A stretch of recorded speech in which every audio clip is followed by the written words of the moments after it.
What's happening, good people? It is good to see you. Happy Saturday. I hope the weekend is going well for you. Today, we have a treat, and it's been a treat lately. We have had some amazing guests, but tonight we're going to get another history lesson from somebody that was there, when it was all getting started back in the beginnings. And so, without further ado, let me bring Dennis Gregory to the stage. Dennis, how are you? Good evening, everyone. Derek, what's happening, brother? Man, I'm doing well. How are you? I'm all right. Living the life, bro. Retired life, that is. Now, the funny thing is, I didn't know you were now out west soaking up the sun. Yes, I'm in Arizona. I was taking care of my mom for her last 2.5 years. She was beginning stage of dementia, so I was a caretaker and I watched her pass away and all that. So I stayed in Jersey. This was in Jersey. Stayed there 7, 8 months, and I had to go. And this was during COVID too. Things were hard to get real estate. I was trying to get something in Jersey, and I couldn't. It was just tough, and I had to go. I was being kicked out the house basically. So I called my daughter, who's out here, who is the Zanzibar baby, and she's going through a little thing. So she said, "Come on out here, Dad." So here I am a year later. Well, the fam is coming in. I see DJ Big Matt. What's going on? Good to see you. Thanks for vibing with us. And I see you. If you're lurking, thanks for being with us.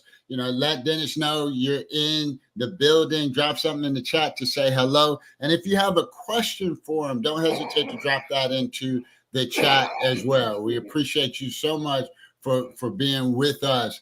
Delia Martinez says, hey, D. She was telling me that, can you hear me well, D? I got you. She was telling me, she was asking me, she texted me. Yes. Well, they're coming in saying hello. So we appreciate everybody. We are just getting started. So Dennis, tell us a little bit about you. Where'd you grow up? Okay. I'm born 1958, February. Got a birthday coming up the 18th. Born in Manhattan, Mount Sinai. Grew up Bronx River Projects, raised 1958 to 1973. And then I moved out to Staten Island. Now, Delia says it sounds like you're a little far away. So I don't know if you can get closer for her. Well, the computer is right. What did she tell me? What's she saying? She's saying you just sound far away. Let me see if I can maybe bring the volume up. If I bring the volume up in the studio, will it change? I don't know if it'll change. No, that's your volume, I think. I think she'll listen. She'll listen in close.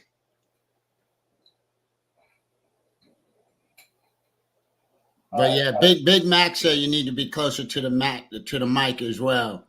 Yeah, when you got closer to the laptop, it was much clearer. All right. Well, then you may not see me. Well, let me see if I can position this camera then somehow.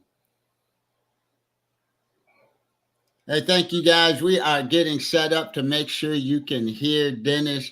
So we are going to. He may have to take this standing up. That's right. I stand up for fucking 12 hours. Let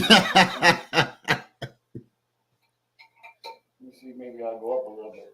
Dimitri Motto, good to see you. Thanks for vibing with us, coming by. We are getting set up to have a conversation with Dennis Gregory. We want to make sure you guys can hear him loud and clear. That's definitely good. This way you can see me and hear me, I would say. DJ Martin G, welcome on in. It's good to see you. No, that guy's a troublemaker, bro. Watch that guy, bro. Watch out for that guy, bro. Watch out for that guy. That's my buddy. Look out for Martin G. You gotta follow him on Twitch, bro. Seriously. All jokes aside, he's a knucklehead, but how's that? Am I better? All right, how are you guys hearing? I got people asking for the microphone and everything. Need some more bass boss? Bass boss? Bass in his boss. What are you talking about? No what? What's going on? Talk to me, people.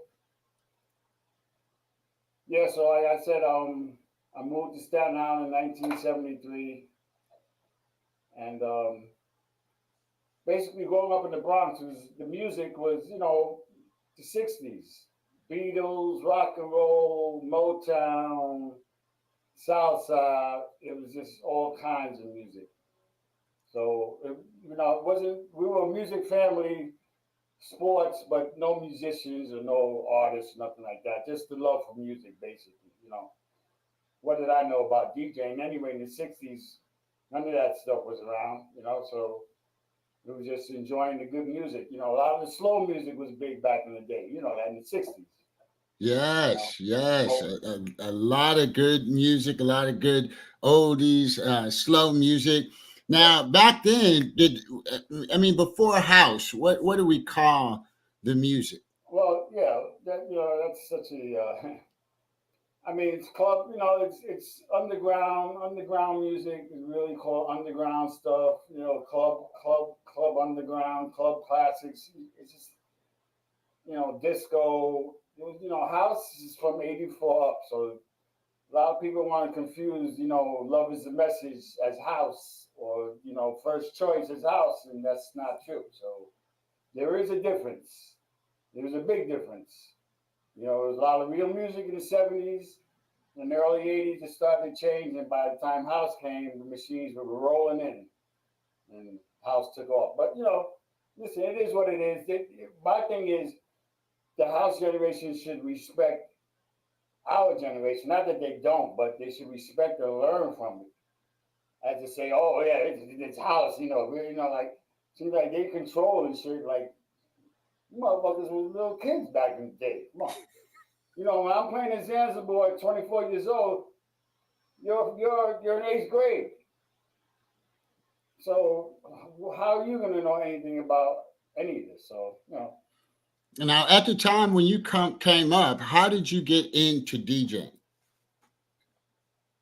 uh, man, funny. I was in Staten Island, like I said, moved to Staten Island. Was running around with some white boys, who's working construction, smoking pot, tripping on acid, doing all crazy shit with these white boys, crazy stuff. Running around with girls, and I had to do something in my life. I was like, yo, this is crazy. So I decided to join the service. I know I ain't looking at the camera, but that's just gonna, that's just the way it's gonna be. So I decided to join the service, and I go there.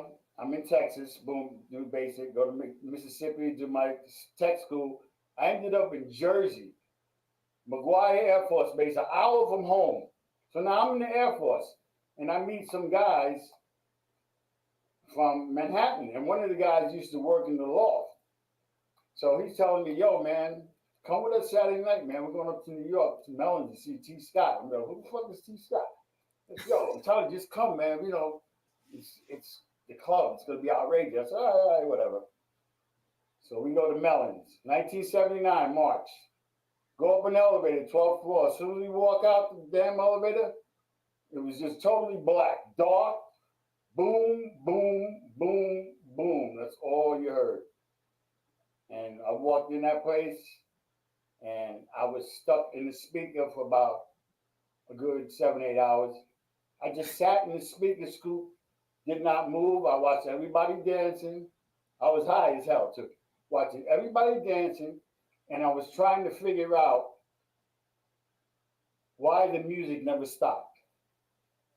Who's doing this? I didn't know. I didn't understand. I was just sitting. I'm hearing on and I'm hearing music that I know. Like the love is a message, Eddie Kendricks, all. And I'm like, this is crazy. Like, and from that point, I said, I got to do this because I always loved music. I said I was fascinated by the fact that the music never stopped. I'm telling you, man, straight 8 hours. People all it was that was it for me. So that's how I started. And I was 20 years old, so it wasn't like a little kid starting at 10, 12. And I got thrown into the fire pretty quick. Mm. Not knowing. Not knowing, it was all luck, bro. In a year, I was playing at those on Lay, which is crazy. Morales was playing there. That's when I met Dave Morales. Mm. So it was a lot of luck, a lot of luck. So that's how I started there. Then, like I was telling you earlier, I got the residency at Ones. Now, Ones was a disco, small little place in Manhattan where Danny Kravitz started. You guys know who Danny Kravitz is. He ended up leaving there in 77, 78. His father sold the spot and he blew up. And I ended up getting that residency in 82. And I did that for 3 years from 82 to 85. And all in between there, I met Larry Levan, Larry Patterson, obviously my other mentor, Tony Humphreys. And we just started building a relationship through music.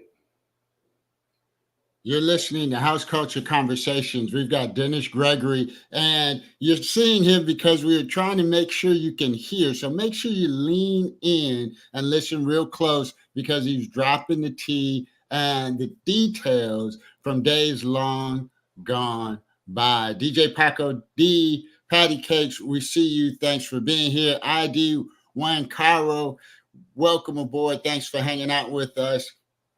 So, Dennis, why do you think the music has been so pervasive? It's now spawned into so many different genres. It's not just house, Afro house, Latin, deep, acid, ED, you name it, so many genres. Why is it still just thriving so many years later? That's a good question. Well, I mean, I guess, things should pass on. Obviously, the music, everything's going to change. Evolution of life, everything changes. So, obviously the music didn't stay the same. It's up to the people following us and the people following the people after us, the snowball effect. Um, I guess now maybe the type of music that we may be into, the soulful stuff, isn't as popular as the DMV stuff, all the techno or more commercial. It's not like, it's never going to be the way it was back in the day. There was, residencies were available back in the day, more clubs, obviously. It was just, the nightlife was different. So, and the music was amazing. But, I enjoy the music.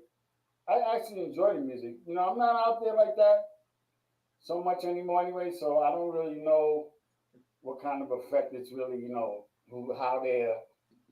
how the younger generation is really accepting the music. I have no clue, to be Hey, honest. well, judging by the folks we have in the room, everybody's in the chat and showing love. They are loving on you and appreciate you for all that you bring to the table. And question for you: I see you have all that nice technology in front of you, decks and the mixer. Back in the day, you didn't start out like that. Well, yeah, no. Well, one's had I think they had a slide mixer. Yeah, well, I first learned on the slide. And the 1200s, I think, or the 18, the techniques. That was in ones. But then when I got the chance to play at Zanzibar on the Richard Long, that was a whole nother level. Totally, totally whole nother level. Like Richard Long, if people don't know, is Paradise Garage, Studio 54, just to name a few. I think he also did Bonds, if I'm not mistaken. Martin might know a couple other clubs he may have done, but he obviously was the man. Foreign turntables, German made. The cartridges were $1,000 a piece. Very difficult. In the room, the your pitch, you only had +4, -4. That's it. If you remember the techniques, it was +8, -8. If you look at these here, you can make these things plus 100 and whatever. These things, So, you only had room with those techniques. You had to really, those things were very difficult. Very difficult. You had no room for error. You couldn't try to be crazy and mix some shit that doesn't make sense. You had to really be, and that was a good way to learn, actually. I was very fortunate to watch, T Scott and Tony, the way they played. I definitely copied their style without question. So yeah, I was Richard Long. That's special, man. That really is, bro. I can't even believe that years later I'm saying that. It's really it is. The more I think about it, it's like, wow, if I would have known back then what I know now, But listen, hey, it's in God's hands. It's all good. I got to experience it, man. I got to do it. A lot of people can't say that they did that. And I did that 6 years as Zanzibar. 6 years. I even lasted longer than a couple of other guys that didn't last too long there. But I was never a resident. I was never a resident. I was just a fill-in or yo, come, Tony ain't here, open up. It just didn't matter. If I was around and nobody was there. So, and that was a lot. It was a lot, believe me. And, I did my own nights. So I did a few nights myself, Yeah, you played there so much, it seemed like a residency. Yeah, I mean, I was very lucky and fortunate, man, really, but I didn't take it to the next level, man, but, it is what it is. That's just the way the ball bounces. Now you took some time away and then came back. So when you came back, tell us about that. Yeah, What I was think that like transitioning back in? I did a Michael Jordan. I left in '91 or '92 when Tony quit Zanzibar. They didn't want to give him a raise, so he quit. And then he ended up going to the Ministry of Sound. Was a resident in England. So after that, I was living in Brooklyn at the time. So I just, he was in London. I was living in Brooklyn. I was trying to find myself. What am I gonna do with my life? I need. I don't think DJing is gonna be a career for me here. So, it's time for me to think pension. Think about the future, which is now. The future is now for me. Back then, it's now. And good thing I made that decision to take the test for MTA, and I got myself a pension job. Didn't do the full 25, but I still got a pension coming today. So I'm grateful for that. I came back in 1999. And I don't know if you know Carolyn Bird. You ever hear Carolyn Bird, Miss Bird, that sells the T-shirts up in Newark, Jersey? No, right? No, I don't know him. Well, she's the MC of Zanzibar. She's 73 years old. God bless her soul. She's still around. She lives right next door to Tony. Well, anyway, she saw me at the Holland Tunnel. I was stuck by myself at the Holland Tunnel. It was a traffic jam, and I see some person running towards me, and it was her. She goes, "Yo, Tony is looking for you. You need to call him." Blah blah blah blah blah blah. So I called Tony, and he said, "I got Yellow Orange Records going on. I need a DJ. Want to know, you want to get down? We go overseas. We do this and that." I said, "Over where?" He said, "Over who?" As soon as he said overseas, I said, "I'm in. Let's go." And I was with them from '99 to 2005, and we got to travel, mostly Europe and London. Well, I mean, so that was a hell of an experience, man. A culture shock, bro. Playing overseas is a culture shock, and I'm trying to get back over there. It's the toughest thing in the world, So, but yeah, they really appreciate the DJ. They do. We're hanging out with Dennis Gregory, talking about the music and the culture we love so much. Thank you guys for vibing with us. 419 Sandman, we see you. Philip the Haitian, welcome aboard. I think I saw everybody else. If I didn't, DJ Big Mac, welcome on in. DJ Fusion, we see you. Thank you guys so much for vibing with us. And don't hesitate to drop a question for Dennis if you have a question for him. So now, as you came back, that was when you came back in '99. Was that when we were now transferring over to the decks, or were you still playing on tape? It was still vinyl. We were taking record bags overseas. Probably take about 2 bags. Each DJ would take 2 bags, because most of the time we would do 2-hour sets. And and we didn't travel. The whole team didn't travel. It would split up. Like it would be two guys traveling with Tony, like that. So we bring two bags of records, and yeah, it would. But it was slowly changing. They were bringing in like the technology, even though the turntables were still there. They were sneaking shit in. Like I think if I'm not mistaken, and correct me, maybe I'm wrong. Didn't they start with the trays, that tray thing, the tray CDs or something like that? Yes, yeah, yeah, I yeah. could have sworn they had something like that in Italy one time. I played in Italy and they had one of those ones that where they had it inside the console, like the yeah, it was like a pads, like some weird. It was disgusting. Yeah, it was, and yeah, that drove me. Yeah, after I think by 2003, 2004, vinyl was just about gone, and I couldn't. I didn't. Nah. And plus, I was working with MTA, so I was juggling Yellow Orange and MTA. There was times where I would go overseas on Friday, come back Monday, straight from the airport, go straight to work because I work PM. I go straight to work from the airport.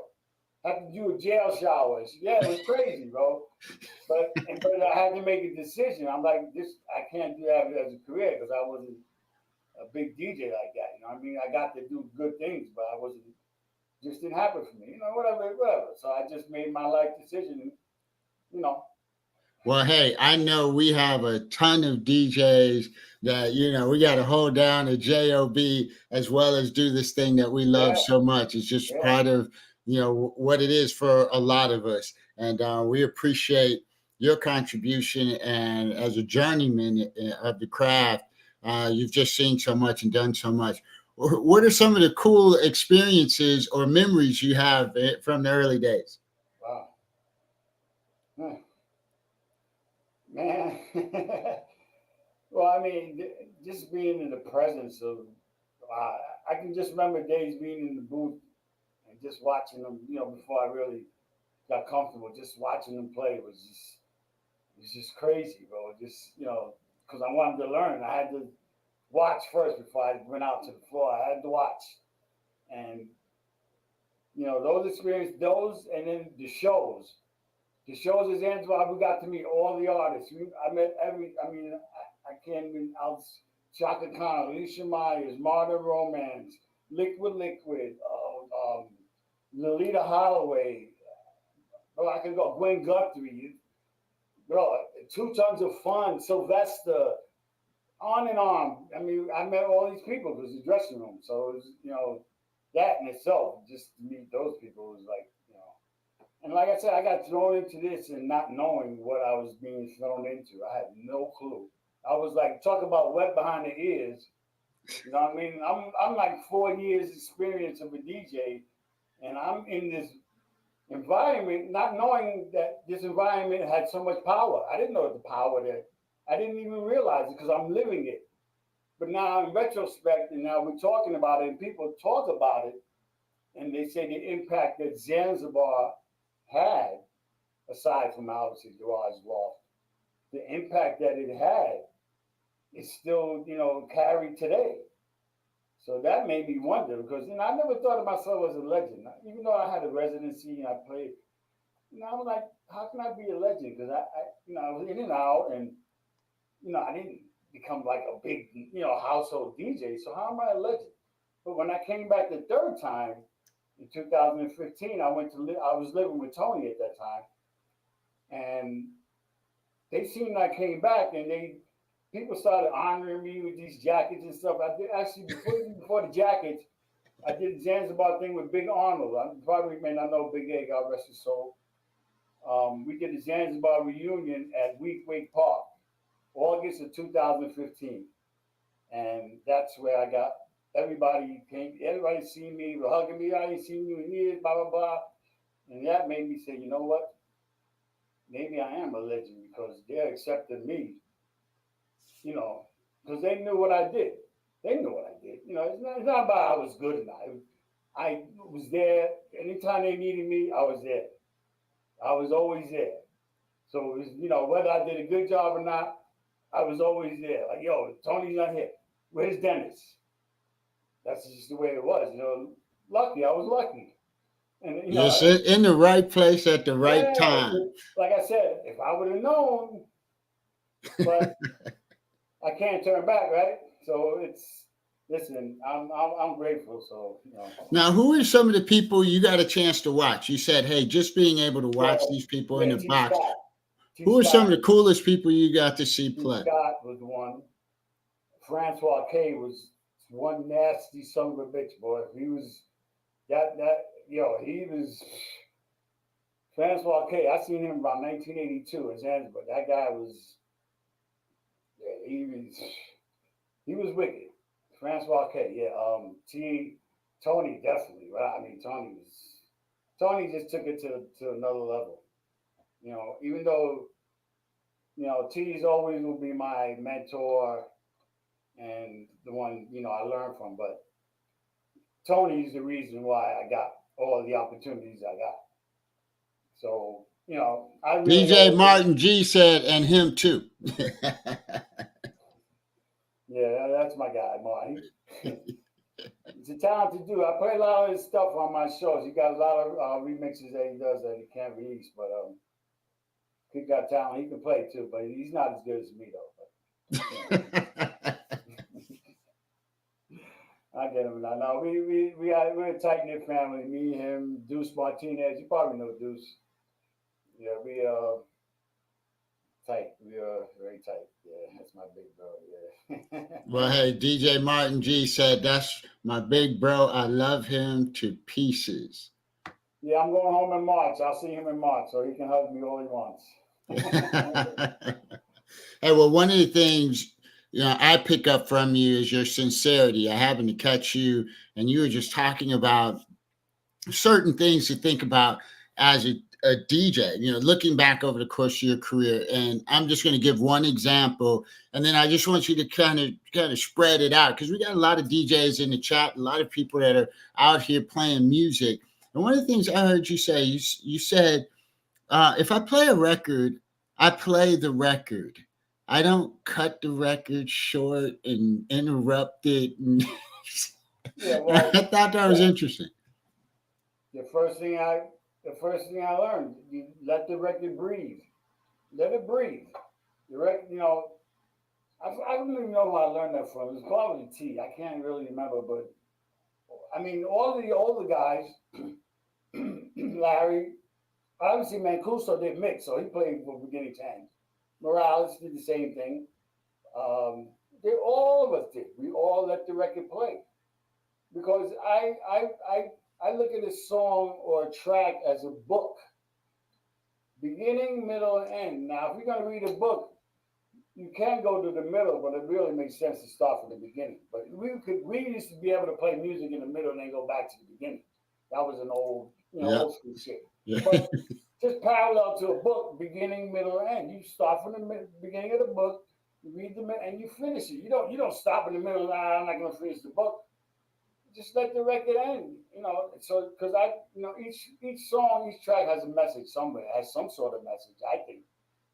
Whether you like the beat or you like the vocals or you like whatever you like about the particular song or track that's on, you should feel that.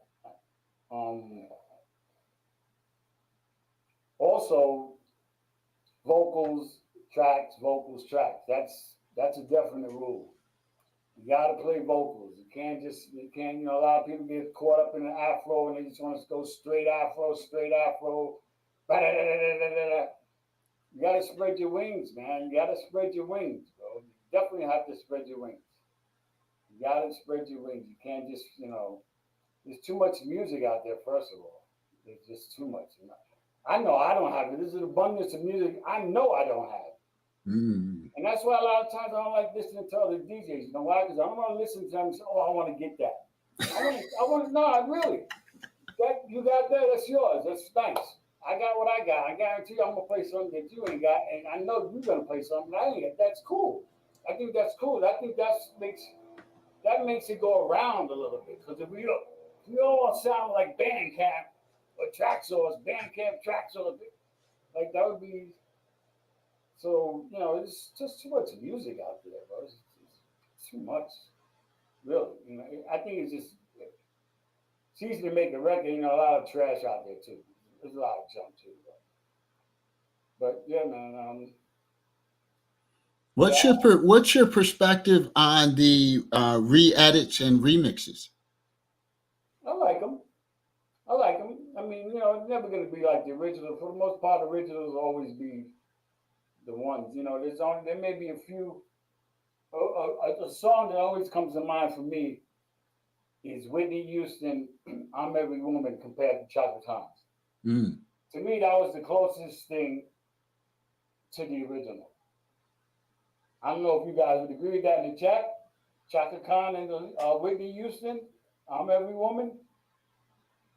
I think that was pretty close. I actually think Whitney's might have been a little better. No, I'm saying I'm not listening.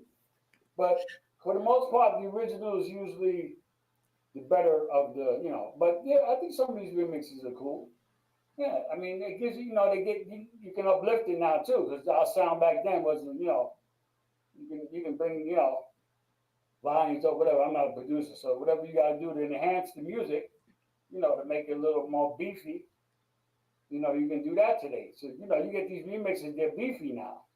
Some of them still got the old sound to it, but they can beef them up. They put a kick to it, whatever they do to it. So yeah, I like them. I enjoy them. I play a lot of them though, because they're easy to mix. I Yeah. ain't trying to mix that old shit, man. Where do you see this evolving to, right? We've got technology, we've got streaming, we've got so many people now that are able to play their music and share it out with the world. Where do you think this is all headed? Well, it's evidently there's revenue in it. So wherever there's revenue, I guess people are gonna, get glued to it. I mean, I guess it's a good thing because there's got to be millions of DJs, and there's nowhere for us to play. Mm-hmm. Think about how many fucking DJs there are in this world. Not to mention the guy that just not to mention the guy today that went to Best Buy and bought a controller, and now he's a DJ tonight. Not to mention him. Just in general, and there's nowhere to play. So now, I don't know. That's why I think Twitch and these other platforms you get a lot of DJs. Look, you got guys like Morales who Vega on Twitch. Because why? Why do you think they're on Twitch? Because it's revenue. Yeah. They don't. Do you think they need to be known? They don't need to be known, or maybe want people to see their talent. They're famous. You know what I mean? But it's cool. Hey, listen, if you can get that money, man, I ain't mad at them, bro. Get that money. Hey, get that money. It's enough for everybody to eat. Just gotta hustle. You know the game, bro. The streaming game it's a hustle, bro. It really is, bro. It's not that easy, man. Believe me, I was getting a little. I don't know if I want. It's a lot of work, bro. But it's Yes, indeed. it takes time, bro. I got patience. So I'm like, you know what? What else am I doing? So now, when are you on? That's good. Let's see. Monday I do house music universal language. That's my friend from Italy. I do them in the morning, 11 a.m. It's house music That's the site. Tuesdays I do my own. It's a Just House Raid Train. I believe I do on Tuesdays at noon. 2 hours set at noon. Wednesday, I'm on Soulful House Music Collage from 12 to 3. Thursday, I'm doing the Bang the Box Raid Train from 4 to 6. And Friday, I don't know. I have to look at the traffic in the morning.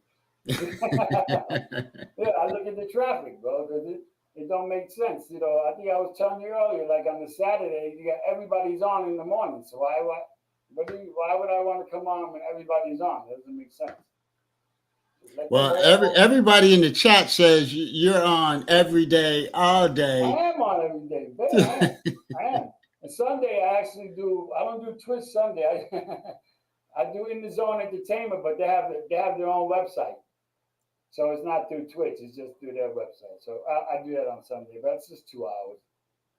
And Jose Rodriguez, we see you. What's up, Jose, Delia, Martin, Dimitri, Big Mac?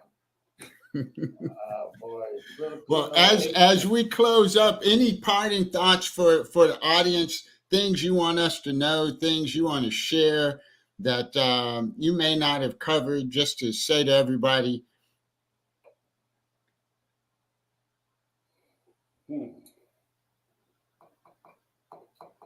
That's interesting. Say that again. You got us all together, and we're looking at you. What final thoughts would you give us? Well, if you're a DJ, good luck. I would say try to make music, probably producing, even though that's a crowded field now too. But I would give a hand in producing. That's one thing I didn't do, which I should have did. But like I told you, I was so fascinated with the mixing thing. I wasn't thinking about no production. I was just like, yo, I want to do that. So, I would tell the DJ, because a lot of the DJs that played overseas were producers. They weren't even DJs. Like a guy like Javon, he wasn't a DJ back in the day. And then he's getting DJ gigs because he's making music. So I would say to the DJ today, yeah, you can do your music or whatever, but I would try to get into production. Definitely try to get into production. I would definitely do that. Definitely. I mean, it is a competition. The whole thing is a competition. So I mean, and it's not really commercial. Like house is not really. I mean, well, maybe I don't. It's not like like top 100 type shit. Like Yeah. Casey Kasem stuff. It's just not going to sell. It's not going to sell. Sales and all that. That's not the same. Everything's different. I think it's just haywire. I always tell one thing I always say, bro. I take. I'm glad I'm old. I'm glad I'm old. I'm glad I'm old. I'm glad I got to see what I did see. I would have hated to be coming up in this era, man. I tell you. I mean, God, hats off to these guys, man. That kid right there, Dimitri. See that young boy there? He's 43 years old. That guy. And he knows more. He probably knows more than me. He knows a lot. That dude right there. So does Martin. Martin's another one. Like these guys, there's certain guys that they're young, but they look back. They learn the history. They learn the history. That's the key. Learning the history, bro. Definitely. We did have a question from DJ Fusion 63. Other than the Zanzibar, what other club was your most memorable to play at? Probably Angels of Love in Naples, Italy. We had it's like 5,000 people in there. I'd say. Wow. That was there. That's what it. Yeah, it was. Yeah, that was a. They limoed us to the front. And when we got out, me, Tony, and I think it was Master Kev and David Tabone. It was 4 of us. As soon as we got out, they tried to mug Tony. I mean, the fans, like people was trying to get at him. Like they had to escort us into the club. It was like we were rock stars, and I'm like, what the fuck is this? I'm like, this is crazy. Yeah, it was like they were pushing us through the crowd, and people doing this shit like, yo, Tony, Yellow Orange. Yo, it was crazy. And yeah, that club was like a stadium, bro. It was humongous club, bro. Yeah, I'd say Angel Love in Naples. Also, no, yeah, that's one. Ministry of Sound, I didn't get to play long, so I don't really remember much about that. I was with Tony. Tony played the majority, and I only played maybe a half hour. Yeah, that was his birthday. But the other club was Stereo in Canada. That club we played. It started at 4 in the morning. We played from 4 in the morning to fucking noon.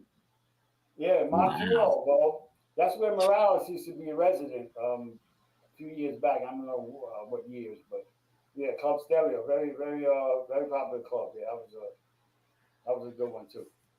Well, hey, we want to say thank you for your years of contribution to this culture and to the music and for being true to it and playing it for the love of the music. We Thank you, appreciate you man. for that. No Hey, problem. we got to go party.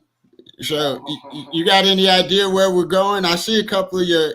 I see a bit Butch Buchanan. I think I see DCR out there. You got any ideas where you want to go? I Where don't you want to know. take this crowd? I don't know. Who's out? I don't know. I don't know if they want to go anywhere. All They might not right. be. Anybody in the chat? First one in the chat. Where are we going to party? And I'll make sure I'm following them too. Oh, my man Rob Boom's doing the 12-hour thing, huh? Is that where we're going? I don't know. Who's on Soulful Collage? I don't know. Is that on there? Soulful House Music Collage? Yeah, they're on. Somebody's on. All right. Well, that's where we're going to go, ladies and gentlemen. Thank Hold you on to your guys. seats in Twitch and go ahead and give Dennis some hearts. He's going to be in the chat for the next couple of minutes till we get out of here and go party with the Soulful House Music Collage crew. Thank you guys. Appreciate you, Derek. Absolutely. Absolutely. Let's see if I can spell right. Yeah, that's a long one. Yeah, That's right. All right, now I got to get that last little part, collage. Let's see how you do that. Oh Let's yeah, see. playing at Mon's house. Yeah, Mon. Yeah, playing at your house. Yeah, it's fun playing at your house. Where's my vinyl at?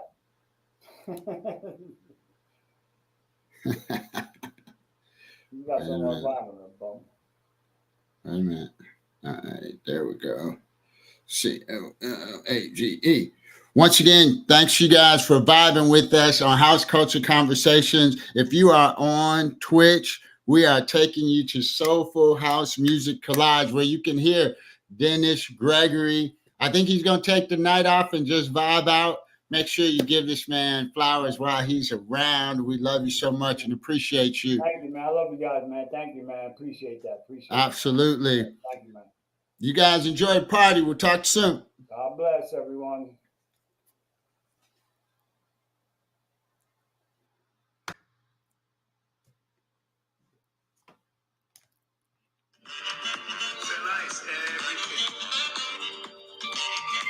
A visionary and extraordinary creator. That type that comes